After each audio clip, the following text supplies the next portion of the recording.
Get out of my bubble. You're in my personal space. How many of us have heard that before? Maybe we've said it. I think that's actually become the mantra of modern day America. We have this thing about our personal space and touching. We have a fear of touching. Maybe we think it's sleazy.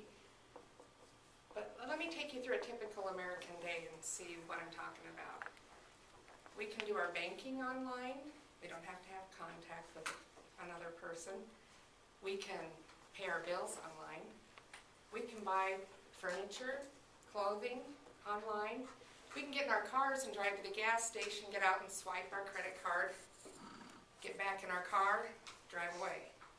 We don't have to talk to anybody inside. We can go to the grocery store, fill up our basket with groceries. Maybe if you're at Walmart, you can get anything. You can get clothing there. You can get furniture, records, DVDs. You can buy anything you want at Walmart, and then you can go through the self-checkout. Hope it works fine, which sometimes it doesn't.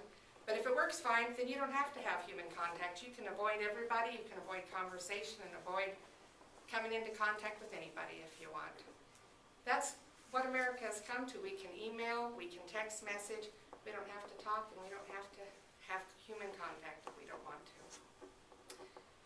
Where did this all come from? There's a book that Deborah Fulgham Bruce wrote called Miracle Touch. And she talks about in there a pediatrician in the early 1900s, Dr. Luther Emmett Holt, and he said we were spoiling our children by coddling them too much, by holding them and touching them. So he said, parents, he was a pediatrician, and he said, parents, you need to quit touching your children so much because you're spoiling them.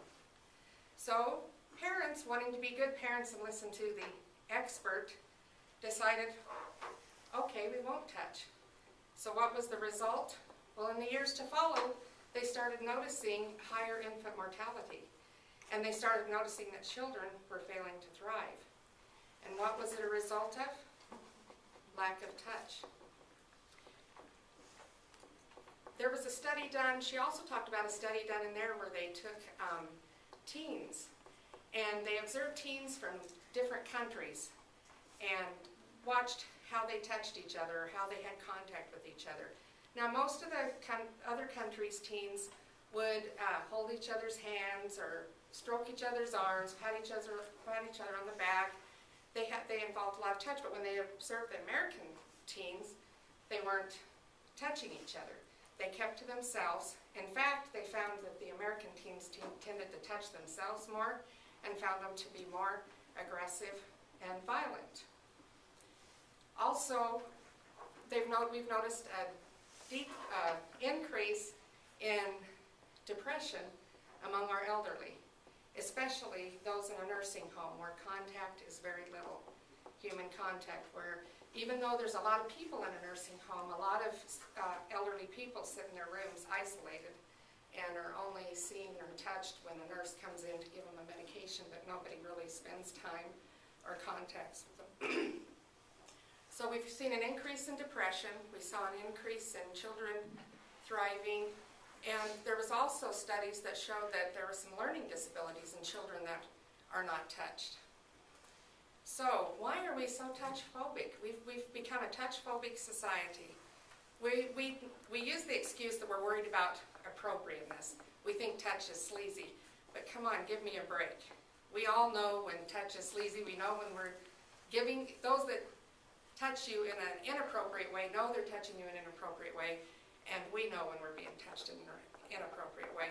So I don't think that's a good excuse. I think we know how to call it. Now, I'm not talking about never getting any personal space, because we do all need time to break away and be away from human contact. But truly, I think we've thrown the baby out with the water. Scientifically, our skin is the largest sense organ, and it covers our whole bodies. And so, what does that say? That our skin is where we feel touch, so that's important. Touch reduces cortisol levels, so they found that in children with diabetes, children that are massaged and touched regularly, if they have diabetes, their blood sugar levels stay on a more normal level. So what I'm trying to say is touch is important. So how are we curing this here in the United States? Well, here we go. Now we pay. We pay for medications to treat depression.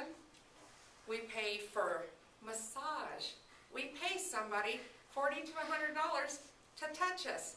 It's called touch therapy. Because we quit touching each other, now we can pay for it. And we pay somebody to listen to us. We go to a therapist when our problems get bad, and we pay somebody to listen to us. So where has all this lack of touch gotten us? Broke. So I'm going to quote an old saying that Ma Bell, that maybe some of you younger people don't know, but Ma Bell used to have a saying about telephone calls: reach out and touch someone. Good job. Now my hands were busy. That was like the best speech you've ever given. Yeah. Even though I was, I didn't notice that. I didn't notice that either. I wrote here, wow, you said you weren't See ready, that? but you're See doing that? great. What? I didn't think your hands were too busy. Actually, that really kind of added, Yeah, I didn't think so. because when you got really animated with your hands, it's really, I think, more animated part of your speech. And it's like, what's up with that? I thought it was very appropriate. Were you concerned about time at all? there was one time I thought, oh, I'm getting a little wordy here. I got a little bit bogged up there in one section, so I was like, move it, move it. Did Marissa distract you because you kept touching Ashby? I just honestly, you're I'm dying back here. Oh my God. No, is that what you were dying about? I thought I was really entertaining. I was trying not to move so that she wouldn't Great attention getter at the beginning there. That was, I was Yeah, like, I thought whoa. that was a really I wasn't good meaning to intro. distract you, I'm sorry. No, it was just really funny. It was just really funny. Just surprised she didn't Your pet my speech really hand. made me, well, the reason why I was over here touching Ashby is because it made me like thinking like, wow, there's just so much that we really don't touch each other, and it made me feel bad, like I should be more touchy. We should be. It's kind of a cultural thing. Make sure there's a happy medium. Appropriately, Jake.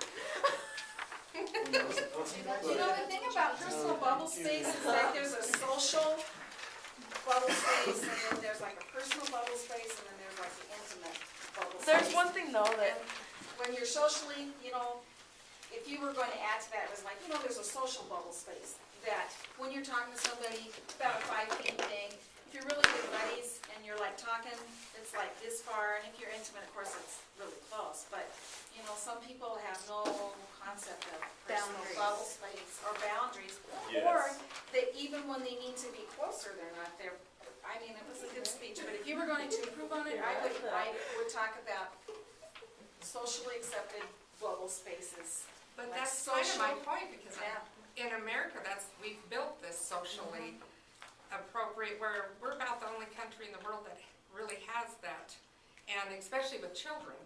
And there was more studies where it talked about how the Eskimos carry their babies around with them everywhere they go, and those children don't cry like as much as American babies. And Well, it's the fear of being labeled a child molester or. Yeah, there is a lot of I mean, that has gotten to be a very big, you don't touch, don't, you know, the coaches, you know, when the players used to go, they used to slap them on the butt. Well, yeah, can't do that anymore, you know, and Good Jake job. is like, I have daughters that on both ends of the spectrum. I have one who doesn't want anybody in her bubble, and I have another one who will walk up to a stranger and grab their necklace and, oh, that's so cool, and you can just see that people are like, and that's the way, so. Man, I have a lot of people I deal with, like, just customers and stuff, and they just, man, they'll just drive me crazy sometimes. They'll just get right in your bubble, and they don't realize it, and they're just, like, right in your face, and oh my gosh, they'll tell you about stuff, and What really gets me is people, if they're talking to you right here, you take that step back, they come yeah, right back. take that step back. And see, with me and Rodeo Queen, I deal with that all the time, like having like someone come up to me and talk to me right here. It's like, you know, dude, I got a Can't bubble. even see you. Let's Too close. stay. I this think far the one away. thing you need to be careful though with is like you really need to know how to read other people, because there are some people that have been victim to being touched inappropriately and they don't don't want other people in their space. You know, I know Because that's, it's that's threatening. true, but I can say in the hospital, when we get patients onto the med surg floor, the medical floor, and things are chaotic and they're frightened and sometimes just doing this, even if they're not a real touchy person, at first you can feel them kind of, and then you can just feel them relax. It's just having somebody touch them and say, you know. You know, working in home health, the place I used to work, we used to do foot clinics, and they used to soak their feet, and there's this little lady, and Ethel's probably 4'6", truly, she's like this big, and she's a nurse's aide, and the thing is everybody, when you go to do the foot clinics, those little old people all would line up in front of Ethel, and it was like, and she wasn't, and then this other little gal I was doing her feet, she said, well, where's Ethel? She usually does my feet. And it's because, and I can tell you this for certain, because every time when they were done, she would stand, when they were standing, she said, now you're all done, sweetie. And she would give them a hug, and they craved that. And this one gal got done, and she said, I didn't get a hug. And she said, oh, honey, I forgot you come right over here. And she just loved her. I mean, they craved it. It was like, I want my hug. Huh. And it's that touch. They just, and you see that in the nursing home a lot. They just, if they are not touched, they die sooner. We go to the same church as Ethel, and every morning she'll give you a handshake or a hug or whatever. And next person comes in and they do the same thing, handshake or a hug. And it's genuine, it's the touch. She worked at Smith's, didn't she? I think so. Did Ethel? There was a lady Her that- daughter used to before. Yeah. Before you that's guys start Mary. racing out of here, just a few things for Christy. Yeah, she's Create expressions, facial expressions, otherwise, intonation, the way you raise and lower your voice. That was very, very good. Your hand gestures. I felt like you used your notes well and discreetly. I like the idea that you made a book reference. The expert thing that you did, I don't know if you planned that, but I caught that. I wrote down a question to myself, does touching equal talking? And I know that there's research out there about those personal bubble spaces from country to country, and it is very large in the United States. I think there may be some research too about the amount of words that young people get exposed to, and it's probably been correlated to the amount of touching that they get as well. If you know, my child is sitting in my lap, there's a higher likelihood that I'm going to be speaking to my child, even if, you know, it's a year old or 6 months old. I'll probably be saying something with it, to it, with I it. think it does. I think touching and talking are But not just touching and holding. If you have a baby that you always have turned away from you and is facing out, that's how you raise that baby. You try to turn and you try to snuggle that baby in face to face, they are very uncomfortable with it, and they fuss and they cry till you turn them away from you where their back is to you. And it has to be more of a, I mean, if you truly want the touch, it really needs to be face to face, the loving. I mean, that's why babies can only see this far when they're born, 20/20 vision, is because that's the perfect vision from your arm to your face. Oh. And they love the face, they love the contrast, and if you're always turning that baby around, that part doesn't get developed. Okay, so